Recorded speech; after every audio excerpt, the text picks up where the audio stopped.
프로야구 선수 중에 이 추신수라는 선수 있습니다. 유명한 선수죠. 메이저리그에서 2005년부터 2020년까지 16년 동안 좋은 성적을 유지하며 뛰었던 선수입니다. 지금은 우리나라에 와서 올해부터 SSG 랜더스라는 팀에서 뛰고 있습니다. 몇 년 전에 저는 야구 잘 안 보는데 텍사스 레인저스 팀에서 추신수 선수가 초반 봄부터 해서 타율이 일할 때 타율을 유지할 때가 있었어요.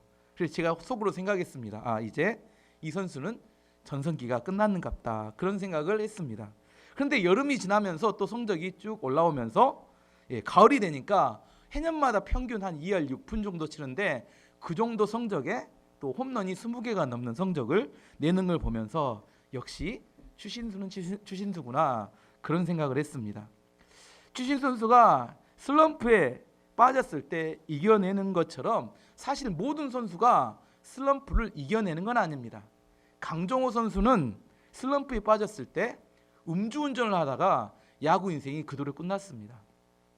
축구 선수였던 이천수 선수는 슬럼프 기간에 술집에서 폭행해가지고 축구 인생이 끝나버렸습니다.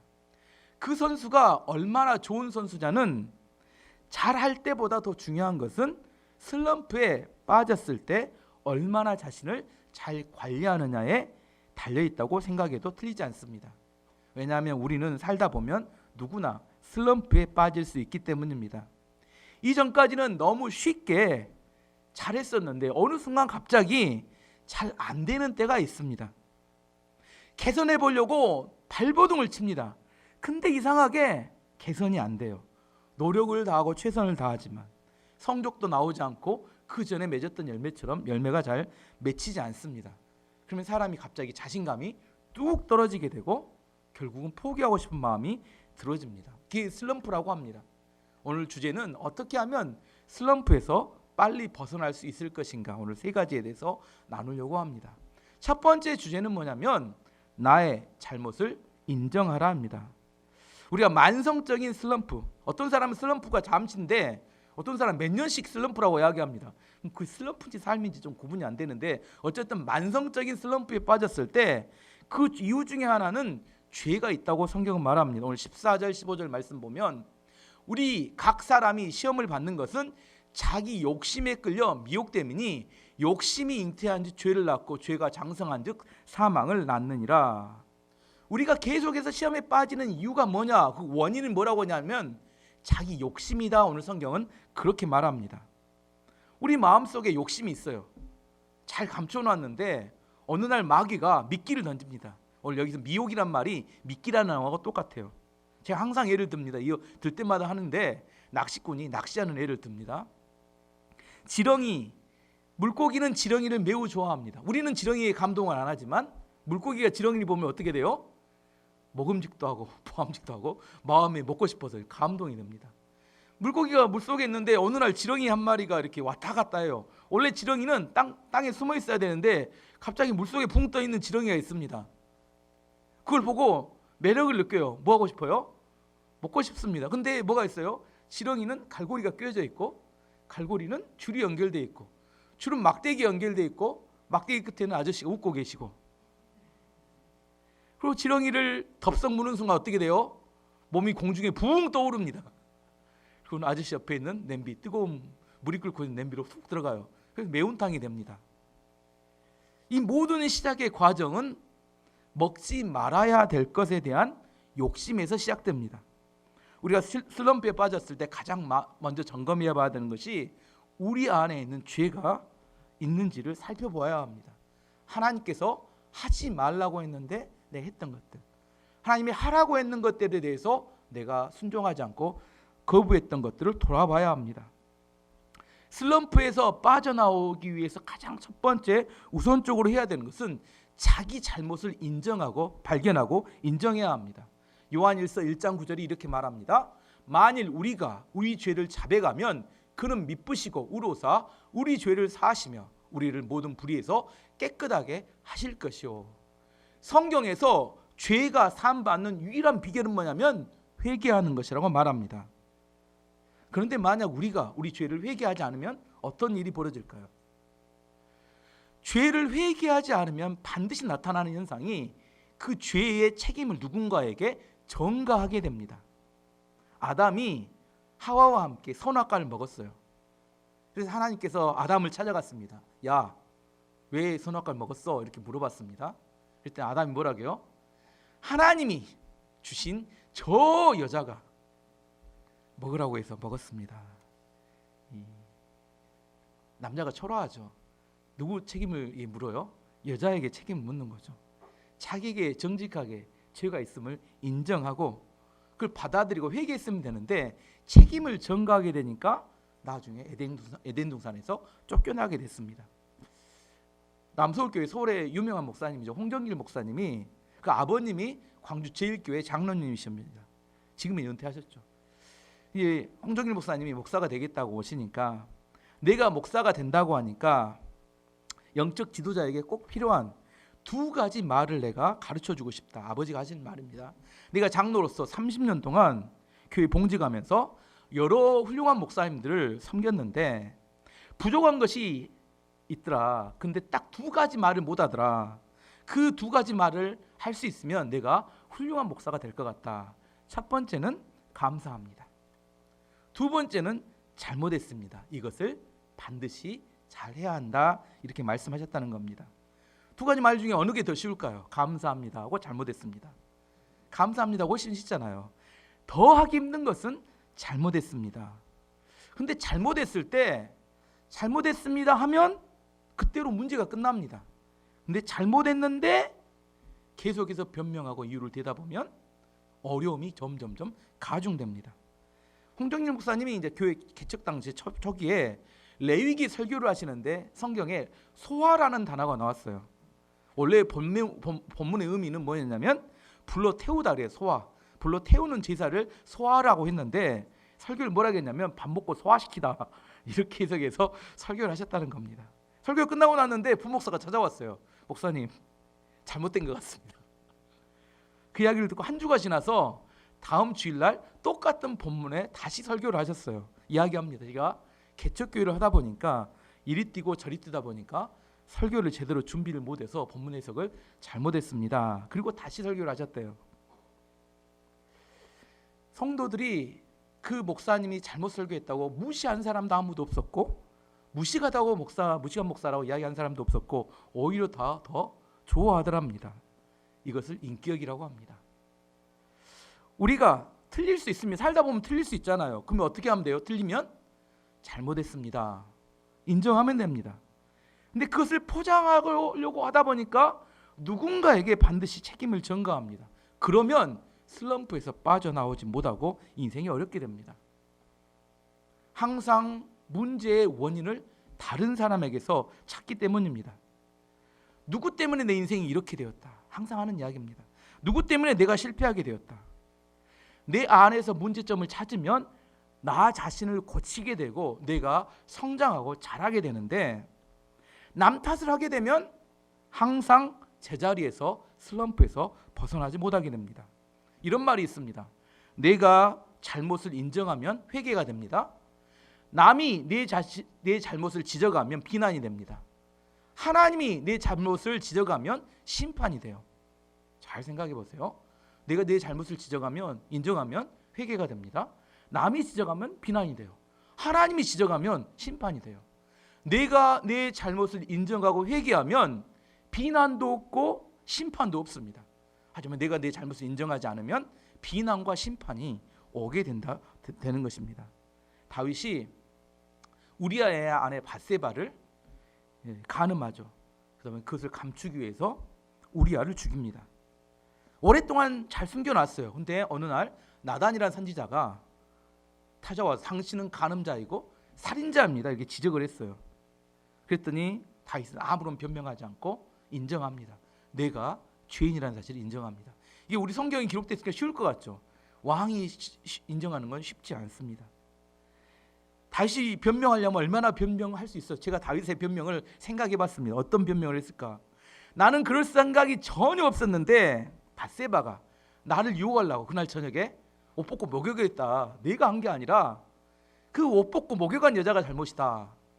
우리 남자들이 가끔 이렇게 이런 이야기 하잖아요. 내가 성범죄를 하려고 했던 게 아니라 그 여자가 미니스커트를 입고 돌아다녔기 때문에 문제다. 이런 이야기 가끔 하잖아요. 그다음에 또 두 번째 변명을 이렇게 합니다. 여자가 오라고 한다고 오냐? 그 여자 마음이 있는 게 아니야. 이것은 성범죄가 아니라 합의상 관계였다. 다윗의 두 번째 변명이 될 수 있죠. 세 번째는 밧세바가 원래 음란하고 요망한 여자다. 등등등. 요즘 뭐 이 모 대통령 후보가 뭐 김부선 어쩌고 저쩌고 맨 변명만 하는데 그런 겁니다.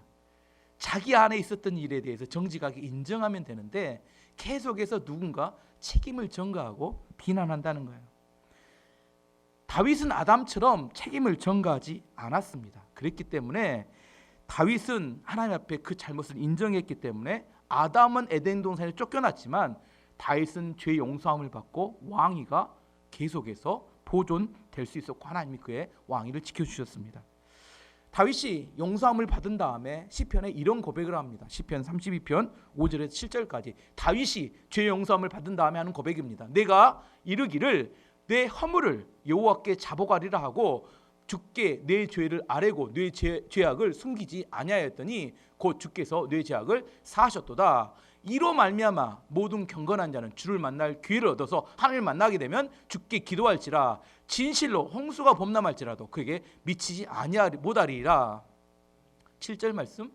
주는 나의 은신처이시오니 환난에서 나를 보호하시고 구원의 노래로 나를 두르시리로다.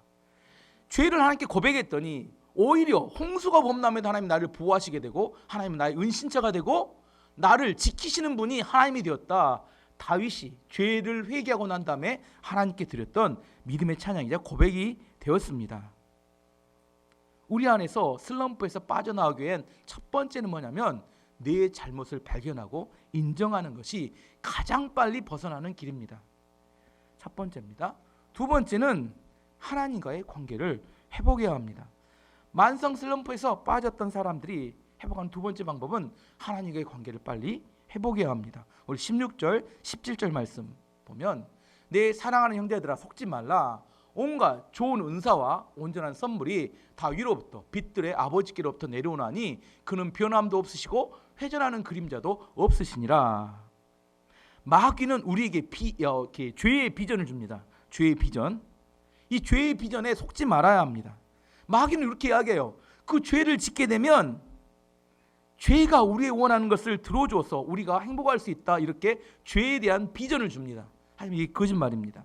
오늘 본문의 17절에 뭐라고 하냐면 온갖 좋은 은사와 온전한 선물이 다 어디서부터 온다고요? 위로부터 아버지께로부터 온다. 좋은 것과 좋은 은사와 온전한 선물은 하나님께로부터 옵니다. 여러분 이거 믿으십니까? 이게 문제예요. 마귀는 우리를 속인다니까요. 죄를 짓게 되면 우리 마음의 유혹을 따라서 죄를 짓게 되면 그 좋은 은사와 온전한 선물이 죄로부터 온다고 우리가 안에 속이게 됩니다. 근데 그게 실제로 굉장히 달콤해요. 그걸 짓게 되면 내가 그것을 얻을 것처럼 생각이 듭니다. 하지만 그게 거짓말입니다. 온갖 좋은 것들은 다 아버지 하나님께로부터 온다. 성경은 분명하게 이야기합니다. 악한 마귀는 우리에게 죄의 비전을 준다니까요. 선악과만 먹으면 이게 죄의 비전입니다. 그 여자만 취하면 이게 죄의 비전입니다. 이 계약이 성사만 된다면 이게 죄의 비전입니다. 근데 그 죄의 비전을 성취하는 순간 에덴 동산에서 쫓겨나게 됩니다. 원숭이 손이라는 제이쿰의 소설이 있습니다. 이런 이야기입니다. 영국의 노동자, 영국 사람이 인도에 가서 일을 하다가 이제 귀국을 하게 됐어요. 근데 귀국하려고 하는데 어떤 길거리에서 이렇게 주술에 걸린 원숭이 손 하나를 사게 됩니다. 근데 그 판 사람이 뭐라고 하냐면 이 원숭이 손은 3가지 소원을 들어준다는 겁니다. 근데 뭐 갖고 왔어요, 영국으로. 그래서 이렇게 혹시 신기해서 실험적으로 3가지 소원을 이야기했습니다. 첫 번째 소원은 뭐냐면 야 당장 나에게 200파운드를 주라 이렇게 명령을 했어요. 그랬더니 놀랍게도 갑자기 몇 분 후에 쿵쿵쿵 이렇게 놓고 하는 소리가 들렸습니다. 그러면 문을 열었더니 200파운드의 돈을 사람이 갖고 나한테 주는 겁니다. 딱 받았더니 그 사람이 하는 말이 당신의 아들이 방금 공장에서 사고로 죽었습니다. 그것의 보상금으로 200파운드를 갖고 왔습니다. 이 충격이었어요. 아니 원래 원했던 것이 200파운드였지 아들의 죽음과 200파운드를 받고 싶은 생각은 없었습니다. 두 번째 소원을 이야기합니다. 제발 내 아들을 돌려다오. 그랬더니 조금 후에 아들이 나타났는데 처참한 상태의 유령의 모습으로 아들이 나타난 겁니다. 그리고 쫓아다녀요. 아버지 쫓아다니니까 너무 또 기겁이 되는 겁니다. 소문이 들었는데 이게 기겁을 해요. 그래서 세 번째 소문을 이야기합니다.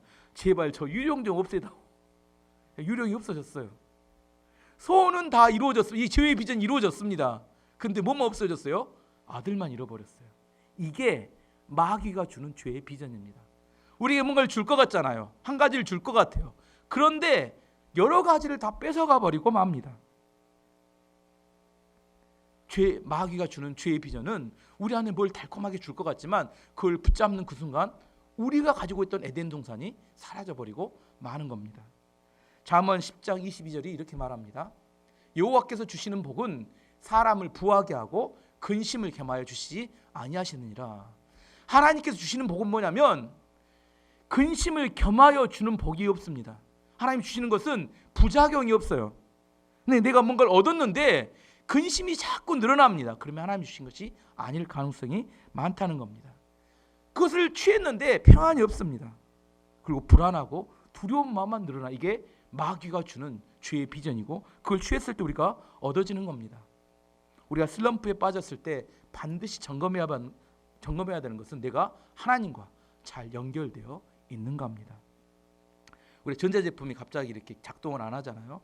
그러면 가장 많은 AS를 받으면 가장 많이 이렇게 결론이 나는 게 뭐냐면 전원과 연결이 잘 안 됐다가 가장 많아요. 그래서 작동이 안 되니까 서비스 센터에 연락해서 직원이 오잖아요.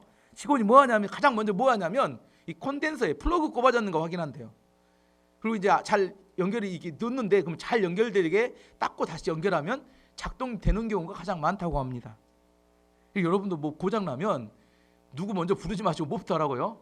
플러그 잘 꼽아졌는가? 신앙생활도 마찬가지입니다. 하나님과 연결이 끊어지면, 하나님으로부터 공급이 끊어지면 그때부터 슬럼프가 시작됩니다. 요한복음 15장 5절이 이렇게 말합니다. 요한복음 15장 5절. 나는 포도나무요 너희는 가지라. 그가 내 안에 내가 그 안에 거하면 사람이 열매를 많이 맺나니 나를 떠나서는 너희가 아무것도 할 수 없음이라. 나뭇가지가 나무에서 붙어 있으면 자유롭지 못합니다. 답답해요. 지루합니다. 그게 뭐예요? 나무에서 떨어지기만 한다면 자유롭게 돌아다닐 수 있을 텐데. 근데 떨어지면 어떻게 돼요? 시간이 지나면 그냥 말라 비틀어집니다. 열매 없는 존재로 버려지게 됩니다. 하나님의 백성들도 마찬가지입니다. 말씀을 읽기 싫고 예배 드리기도 싫고 헌신하기도 싫고 자유를 찾아서 행복을 찾아서 떠나는데 나중에 어떻게 돼요? 말라 비틀어져서 버려진 존재가 되고 맙니다. 이야기는 역대하에 남유다의 왕들의 말씀을 집중하고 하나님께 헌신할 때 큰 부흥이 일어나고 대승리를 거두지만 교만해져서 하나님 말씀을 떠나게 되면 우상 숭배를 하게 되면 그들은 다 그 전에 쌓았던 모든 것들 다 이루어지는 이야기가 계속 반복해서 나타납니다. 왜냐하면 하나님을 버렸기 때문에 하나님께서 그들에 대한 은혜와 보호하심을 거두어 드리기 때문입니다. 그러면 어떻게 하면 하나님과 다시 회복할 수 있겠습니까? 어떻게 하면? 하나님의 말씀으로 돌아가야 합니다. 오늘 18절이 그걸 말합니다. 그가 그 피조물 중에서 우리로 한 첫 열매를 되게 하시려고 자기의 뜻을 따라 진리의 말씀으로 우리를 낳으셨느니라. 하나님이 우리를 하나님의 백성으로 낳으실 때 뭘로 낳았다고 이야기해요? 진리의 말씀으로 우리를 낳았다. 우리는 어떤 존재냐? 하나님 말씀으로 낳은 존재입니다. 태어난 존재예요. 우리에게 있어서 하나님 말씀 없이는 살 수 없는 존재로 하나님이 태생적으로 우리는 그런 존재로 만들어진 겁니다. 19세기 말에 미국에서 방탕한 두 청년이 있었어요. 술 먹고 흥청망청 항상 같이 노는, 여러분도 있나요? 흥청망청 노는 두 청년이 있었습니다. 어느 날 저녁이 됐는데 교회 종소리가 둘이 또 흥청망청 놀러 가다가 들리는 겁니다. 예배 시간에 알리는 종소리가. 한 친구가 마음이 갑자기 어렸을 때 주일학교 다녔던 생각이 나서 친구에게 말합니다. 야, 오늘 우리가 교회 한번 들어가 보자 이야기했어요. 그랬더니 그 친구가 말합니다. 웃기지 마라. 우리 같은 애들이 무슨 예배냐. 그리고 그 친구는 가버렸어요. 혼자서 예배당에 들어가서 예배를 이렇게 드렸습니다. 근데 그날 목사님 말씀이 뭐냐면 로마서 6장 23절 말씀이었어요. 죄의 싹은 사망이요 하나님의 은사는 그리스도 예수 우리 주 안에 있는 영생이니라. 이 말씀이 그 청년의 가슴을 찔렀습니다. 그 이 사람이 회개하고 새 사람이 되기로 결심했어요. 우연히 들어갔던 예배에서 이 사람이 은혜를 받고 변화됐는데 이 사람이 나중에 미국의 대통령이 됩니다. 22대 클리블랜드라는 대통령의 이야기입니다. 이 대통령이 취임 연설을 할 때 라디오로 그때 당시에 연설을 했는데 감옥에서 어떤 한 사람이 울고 있었어요. 그게 바로 그 친구였습니다. 그 친구는 그를 떠나서 나중에 범죄자가 되고 말았습니다. 같이 노는 사람이었는데 한 사람은 교회에서 말씀을 들었고 한 사람은 말씀을 듣지 못했습니다. 한 사람은 대통령이 되었고 한 사람은 범죄자가 되었습니다. 하나님의 말씀을 들으면 우리 인생이 바뀌게 됩니다. 슬럼프에 빠지는 우리 중요한 이유는 하나님과 연결이 끊어지기 때문입니다. 하나님과 연결되기 위해서 우리는 다시 기본으로 돌아가야 합니다. 말씀으로 돌아가야 되고 기도로 돌아가야 되고 예배에 집중할 때 우리는 슬럼프에서 벗어날 수 있습니다. 두 가지를 정리하고 세 번째로 가보겠습니다. 슬럼프에 벗어나는 첫 번째는 뭐예요? 자신의 죄를 발견하고 인정해야 합니다. 두 번째는 끊어진 하나님과의 관계를 회복해야 합니다. 마지막 세 번째는 동역자들과의 관계를 회복해야 합니다. 오늘 이 19절 20절이 그걸 말합니다. 내 사랑하는 형제들아 너희가 알지니 사람마다 듣기는 속해하고 말하기는 더디하며 성내기도 더디하라. 사람이 성내는 것이 하나님의 의를 이루지 못함이라. 사람이 슬럼프에 빠지게 되면 어려움에 직면하면 다른 사람들과의 관계도 어려워집니다. 일반적으로 슬럼프에 빠진 사람들은 사람들을 피해서 어디로 가냐면 자기만의 동굴로 숨어서 들어가요. 동굴에 갇혀서 갇힌 게 아니라 자기 스스로 갖는 거죠. 그리고 안 나오려고 합니다. 동굴은 잠시 쉬면서 회복할 수는 있습니다. 하지만 동굴에서는 그 슬럼프를 벗어날 만한 새로운 힘과 에너지가 주어지지는 않습니다. 내 안에 쉼이 되었으면 그 다음에 어떻게 해야 되냐면 빨리 동굴에서 나와야 합니다.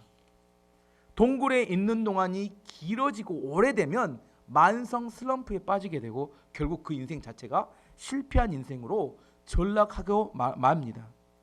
오늘 성경 19절 29절 이제는 인간관계를 회복하는 동역자들 관계를 회복하는 세 가지에 대한 이야기를 합니다. 첫 번째는 뭐라고 권면하냐면 듣기는 속히하라 합니다. 듣기는 속히하라. 힘들면 사람들 다른 말 이야기를 안 듣습니다. 뭐만 하기를 원해요? 이 사람 붙잡고 내가 얼마나 힘든지 이 사람 붙잡고 내가 얼마나 힘든지 계속 자기 이야기만 합니다. 어떤 분이 카페를 갔대요. 카페를 갔더니 여자분 4분이 앉아있더래요. 4분이 계속 이야기를 하더랍니다. 이야기를 하는데 들어봤더니 4명이 4가지 주제를 이야기하더래요. 다 자기 이야기를 하더래요. 근데 아무도 다른 사람 말을 듣지 않더래요. 그래서 참 희한하다. 어떻게 4사람이 앉아서 같은 자리에서 다 자기 이야기만 하고 다른 사람 이야기를 듣지 않을까. 끊임없이 자기 이야기만 해요. 이게 현대인의 모습인 것 같습니다. 다 자기 이야기만 해요. 슬럼프에 빠지면 절대로 하지 않아야 될 것 중에 하나는 뭐냐면 자기와 수준이 비슷한 사람들을 만나서 계속 이야기하는 거 그만해야 합니다. 그러면 슬럼프에 못 빠져나옵니다. 슬럼프에 빠졌을 때는 자기보다 훨씬 더 수준이 높은 사람을 찾아가서 그 사람의 이야기를 들어야 합니다. 그래야 그 사람들의 이야기를 들어야 내가 슬럼프에서 빠져나올 지혜를 얻게 되는데 맨날 뭔 말이에요? 자기 수준에 맞는 사람만 만나서 답도 없는 이야기를 끊임없이 반복해서 이야기합니다. 어떻게 하라고요? 슬럼프에 빠졌을 때는 뭘 많이 하라고요? 듣기를 속히 하고 두 번째는 말하기를 더디하라. 사람이 상태가 좋으면 주로 말하는 거 들어보면 그 사람 상태를 금방 합니다. 다른 사람 칭찬하고 격려하고 감사하단 말 이건 상태가 좋은 겁니다. 상태가 안 좋아지면 뭐예요? 맨날 원망하고 불평하고 이 만성 슬럼프에 빠지면 이게 맨날 원망하고 불평한 이야기합니다. 슬럼프에 빠졌다는 건 내 상태가 안 좋다는 이야기잖아요. 그때는 되도록이면 뭘 해야 돼요? 되도록이면 말을 안 해야 합니다. 왜냐하면 좋은 말이 안 나와. 말 계속하면 뭐가 됩니까? 다른 사람이 상처 주고 공동체를 분열시키고 아무튼 상태가 안 좋으면 뭐 해야 돼요? 입을 딱 다물든지 아니면 꼬매든지 둘 중에 하나를 결정하셔야 돼요. 내가 상태가 안 좋으면 가급적이면 말을 안 해야겠다. 잠언 18장 6절에 8절에 이렇게 말합니다. 미련한 자의 입술은 다툼을 일으키고 그의 입은 매를 자청하느니라. 미련한 자의 입은 그의 멸망이 되고 그의 입술은 그의 영혼의 그물이 되느니라. 남의 말하기를 좋아하는 자의 말은 별식과 같아서 뱃속 깊은 데로 내려갔느니라. 미련한 자의 입술은 매를 자청하고 화를 불러오게 됩니다. 가능하면 상태가 안 좋을 때는 어떻게 해요? 말을 하지 않는 것이 지혜입니다. 마지막 세 번째는 성내기를 더디하라 이렇게 말합니다. 성내는 것은 하나님의 의를 이룰 수 없기 때문입니다. 슬럼프에 빠지면 내 마음대로 되는 일이 하나도 없어요. 아시죠? 슬럼프에 빠지면 온갖 모든 일이 짜증입니다. 아무것도 아닌 일이 뭐 화가 나요. 모세가 이스라엘 백성들을 인도했던 위대한 지도였어요. 근데 모세가 가나안 땅에 들어가지 못한 이유가 있었습니다. 왜요? 화냈다가 못 들어갑니다. 민수기 20장 보면 무리바라는 곳에서 백성들이 또 이스라엘 백성들의 주특기가 원망불평이니까 상태가 안 좋은 애들이 맨날 말하니까 그런 겁니다. 막 원망불평을 해요. 뭐가 없어서 물이 없다고 막 원망불평합니다. 그래서 모세가 하나님 앞에 기도하고 갑니다. 그래서 하나님이 답을 주셨어요. 바위 앞에서 바위를 명령해서 물이 나게 하라 이렇게 하겠어요. 백성들 말씀대로 모았습니다. 근데 또 원망불평 쏟아지니까 또 이제 저 열받게 하지 마세요. 모세가 또 열받았으면 막 열받아가지고 이제 막 뭐요? 이놈들하고 막 책망을 하면서 뭐요? 지팡이로 이렇게 바위를 2번 땅 두드립니다. 팍 열리면서 물이 터졌어요. 물을 마셨는데 이번에는 하나님이 열받으셨습니다. 하나님이 화가 났어. 말해라겠지. 네가 네 화를 내라겠냐. 그 이야기가 민수기 20장 12절에 나옵니다. 민수기 20장 12절. 여호와께서 모세와 아론에게 이르시되 너희가 나를 믿지 아니하고 이스라엘 자손은 목전에서 내 거룩함을 나타내지 아니한 고로 너희는 이 회중을 내가 그들에게 준 땅으로 인도하여 드리지 못하리라 하시니라. 왜 사람들이 화를 낼까요? 왜 사람들이 화를 낼까요? 이건 겁니다. 나는 의롭고 너는 불의하다. 이게 화를 내는 이유입니다. 나는 화를 낼 만한 자격과 권리가 있다 이렇게 생각하니까 화를 내는 겁니다. 자기 의가 극대화되는 것이 분노합니다. 계속 화를 내면 계속 슬럼프가 길어집니다. 습관적으로 화를 내시는 분들은 조심해야 합니다. 분노하는 것으로 하나님의 의를 드러내지 못하고 내 의를 드러내기 때문입니다. 단편소설 중에 진주라는 소설이 이 이야기 아주 간단합니다. 어떤 사람이 진주를 하나 샀어요. 좋은 진주를. 근데 진주를 딱 샀는데 한쪽에 흠이 있는 겁니다. 그래서 이 샌드페이퍼 이렇게 모래 이게 가는 거 있잖아요. 미세하게 이렇게 하는 샌드페이퍼를 사가지고 갈았어요. 근데 갈고 났더니 반대쪽에 또 이렇게 좀 이렇게 상처가 나는 거야. 흠이 있는 거예요. 계속 갈았습니다. 계속 갈았어요. 나중에 어떻게 됐을까요? 진주가 없어졌어요. 그래서 소설이 끝났습니다. 이게 소설이에요. 우리가 만나는 동역자들 보면 흠이 있고 문제가 있습니다. 그럼 어떻게 해요? 샌드파이퍼로 갈듯이 우리가 그걸 뜯어 고치기를 원해요. 갑니다. 나중에 봤더니 누구만 남았어요? 나 혼자 남고 아무도 없어요. 왜냐하면 다 갈아서 없애버렸어요. 그 사람들 계속 지져가니까 그 사람들이 견디지 못하고 떠난 겁니다. 슬럼프에 빠졌을 때 내 마음이 힘들기 때문에 동역자들을 계속 비난하고 공격하도록 사단이 우리를 유혹합니다. 하지만 그렇게 하면 결국은 나는 슬럼프에서 빠져나오지 못하게 됩니다. 흠이 없기 때문이 아닙니다. 흠이 당연히 있습니다. 여기에서 흠 없는 사람이 누가 있겠습니까? 누구나 다 흠이 있어요. 하지만 그가 누구라는 사실을 알아야 돼요. 진주라는 사실을 알아야 합니다. 진주인데 흠이 있는 겁니다. 그럼 뭐예요? 갈지 마시고 그냥 귀하게 여기시고 그걸 누리면 됩니다. 반대쪽 보면 되잖아요. 흠이 있으면 돌려놓으면 되잖아요. 꼭 그걸 보면서 그걸 갈아야 되겠다고 생각하는, 꼭 안 보이는 것도 찾아서 막 집어내고 막 몸부림치면서 그 사람의 흠이 뭔지 조사하고 연구하고, 이게 어리석은 삶이. 제발 조사하고 연구하지 마시고 없는 것도 소문 만들지 마시고 어떻게 해요? 돌려놓고 좋은 부분 보면서 그 뭐예요? 진주를 누리면 되는 거잖아요. 진주 같은 사람들이 주변에 있는데 왜 그것을 갈아서 없애버리려고 하는지 품어주고 사랑해줘야 그 슬럼프에서 우리도 벗어날 수 있게 됩니다. 흠을 보지 말고 진주의 가치를 느끼고 누리시는 것이 우리 안에 슬럼프에서 벗어나는 지혜가 될 수 있습니다. 말씀의 결론을 맺도록 하겠습니다. 사람은 누구나 슬럼프에 빠질 때가 있어요. 내가 노력하지 않았기 때문이 아닙니다. 내가 뭐 실수가 있기 때문이 아닙니다. 누구나 다 어려움에 빠지는 잘 열매가 안 맺히는 때가 있습니다. 그때 위축되고 자신감이 떨어질 수 있습니다.